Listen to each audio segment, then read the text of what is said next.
Hi friends, good evening. ఏం చేస్తున్నారు? భోజనం చేశారా? ఇప్పుడు మనం ఒక చిన్న కథ విందాం. అదేంటంటే బద్ధకానికి సంబంధించిన కథ. కథ పేరేంటంటే జింక బద్ధకం. అనగనగా ఒక అడవిలో ఒక కొలను వద్ద కుందేలు, జింక కలిసిమెలిసి ఉండేవి.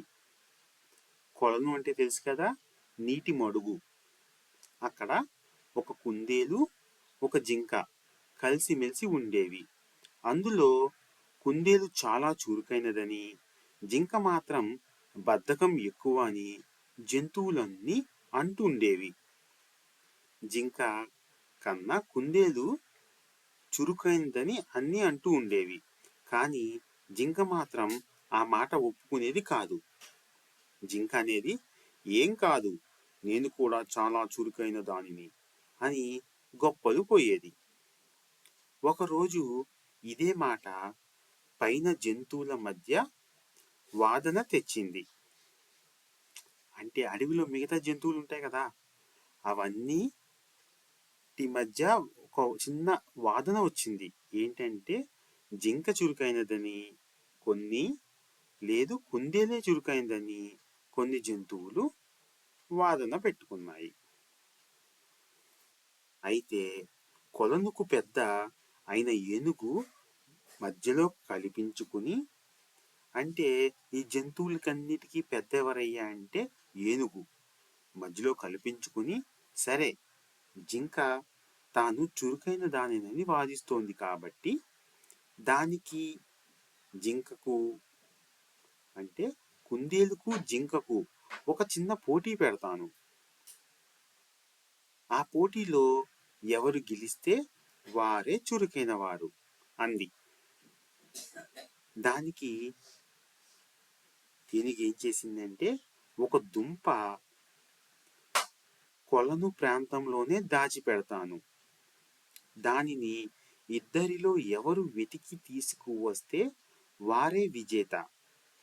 ఆ దుంప మొత్తాన్ని బహుమతిగా పొందొచ్చు అని చెప్పింది ఏనుగు. దానికి కుందేలు, జింక సరే అన్నాయి.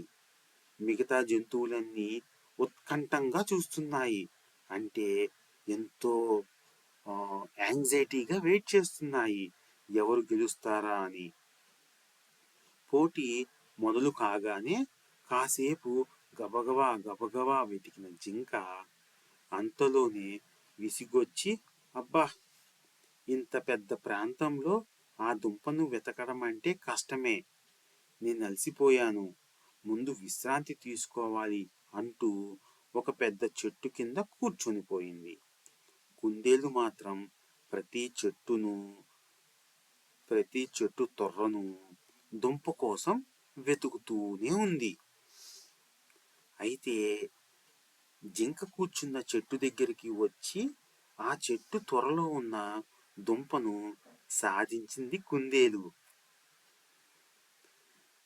జంతువులన్నీ విజేత అయిన కుందేలు ఉత్సాహాన్ని, చురుకుదనాన్ని మెచ్చుకున్నాయి.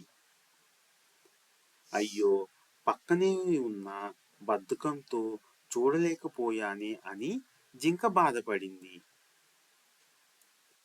అయితే ఆ రోజు నుంచి జింక తన పద్ధతిని మార్చుకొని బద్ధకాన్ని వదిలిపెట్టింది.